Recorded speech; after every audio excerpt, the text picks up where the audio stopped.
नमस्कार दोस्तों, आज मैं मौजूद हूँ बाराबंकी ज़िला मुख्यालय इस कलेक्ट्रेट परिसर में। हमारे साथ मौजूद हैं आरपी गौतम एडवोकेट जी, जो कि ज़िला संयोजक डॉक्टर अंबेडकर राष्ट्रीय अधिवक्ता मंच के। आज हम बात करेंगे, चूँकि आप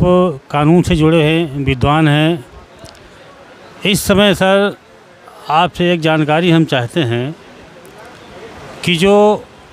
राष्ट्रीय खिलाड़ी हमारे लगभग 1 महीने के ऊपर हो गए हैं, जंतर मंतर पर धरना दे रहे हैं, उनके साथ जो दुर्गति हो रही, जो सरकारी तंत्र व्यवहार कर रहा, आप पूरी तरीके से परिचित हैं। मैं सिर्फ इतना जानना चाहता हूं कि जो धाराएं आरोपी के ऊपर लगी गई हैं, जो सांसद ब्रजभूषण शरण सिंह हैं, पास्को एक्ट, एक सामान्य आदमी के ऊपर जब ये धारा लगती है तो तत्काल प्रभाव से पहले उसकी गिरफ्तारी पुलिस कर लेती है, उसके बाद में फिर उसकी इंक्वायरी चलती है। लेकिन यह एक ऐसा कानून है कि यहाँ पर महीनों बीतने के बाद में भी अब तक कोई गिरफ्तारी नहीं हुई है और वो खुले मंच से उन खिलाड़ियों के अपोजिशन में इधर उधर भ्रामक बातें फैलाता चल रहा है। क्या कानून की नज़र में ये उचित है? देखिए, इस प्रकरण में जब जो कानून की मंशा है, जहाँ पर कि कोई भी पीड़ित व्यक्ति थाने में शिकायत करेगा, प्रथम दृष्टया उसका मुकदमा जो स्टेशन अफसर होगा उसको दर्ज करेगा और दर्ज होने के बाद उसकी विवेचना होती है। विवेचना में जो तथ्य सामने आएंगे उसके आधार पर आरोपी के खिलाफ कार्रवाई होती है, उसको गिरफ्तार करके जेल भेजा जाता है या फिर उस मामले में अंतिम रिपोर्ट न्यायालय पर विवेचक प्रेषित करता है। तो और एक इसमें प्रश्न पहलू उठता है कि अगर नहीं मामला बनता है तो पुलिस अधीक्षक इसको स्पंज कर सकते हैं, मुकदमा बिल्कुल स्पंज कर सकते हैं कि यह गलत FIR ही लाज हुई है। अब मामला जहाँ तक ये बनता है खिलाड़ियों का, जो नेशनल पदक विजेता हैं वो सब लोग, और बड़े नेता के खिलाफ भारतीय जनता पार्टी के जो पार्लियामेंट मेंबर हैं,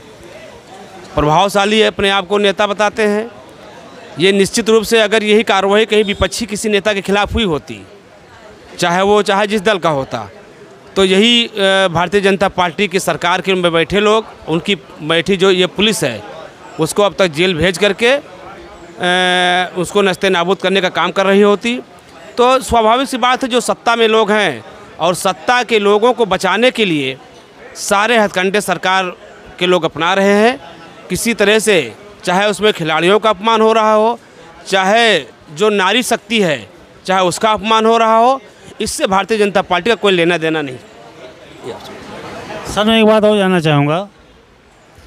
कि जिस तरीके से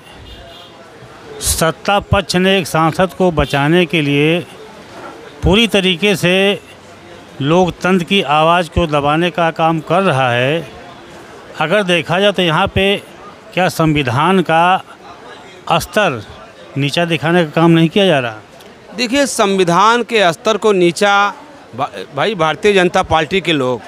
भारतीय जनता पार्टी की सरकार जो सेंटर में है, वो तो भारतीय संविधान को पूरी तरह से बदलने का अपना एक अभियान चला रही है। अभी नए संसद भवन के उद्घाटन के समय पर जो बाबा साहब डॉक्टर अम्बेडकर ने भारतीय संविधान में अशोक स्तंभ को स्थापित किया था,